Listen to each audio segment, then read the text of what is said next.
you've the hardest job in the football club without any shadow of doubt. I had a conversation the other day about how I would be far too soft to do your job. Last night we saw 3 players go in a different direction who have served the club well.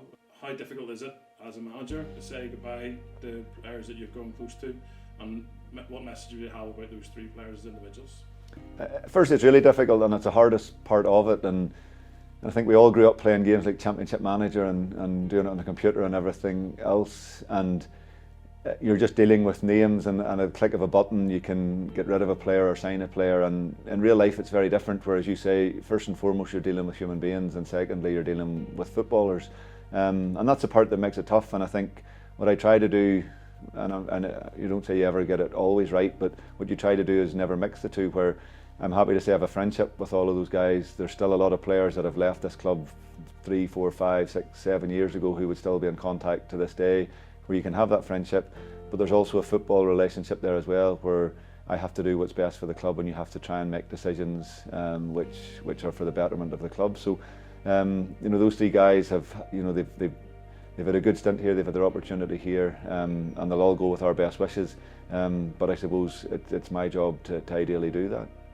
You've got Gareth there, who came in, one of his first games was one of probably the most famous nights in a lot of people's memories at the football club.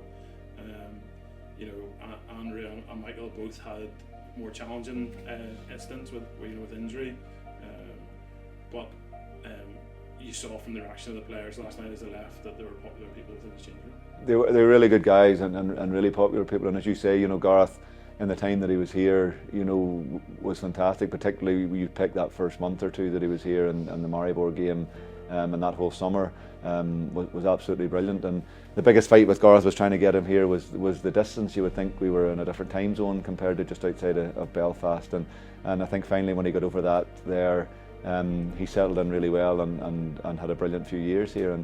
And Mitch, it was frustrating, where it was 2 different injuries, and then one other, without going into the privacy of it, that we came across that wasn't really football related, but that was quite serious and that we needed to deal with.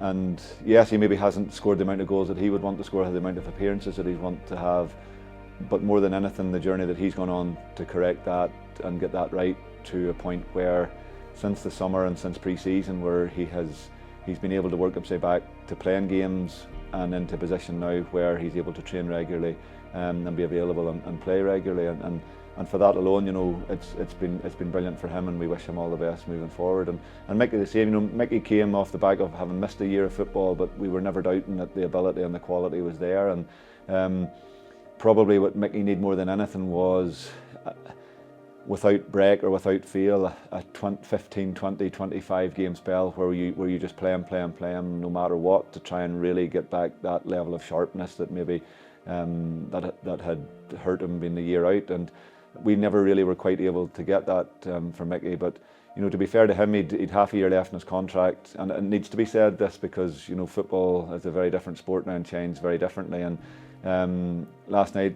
it was a very simple conversation.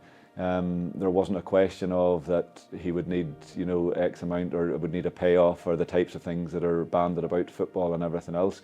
Where it was just, listen, I've had my time here, I've enjoyed it, it's time for me to move on and crack on, and I'll shake your hand and move on. And I think that itself, to me, speaks volumes about the type of person that Mickey McCrudden is.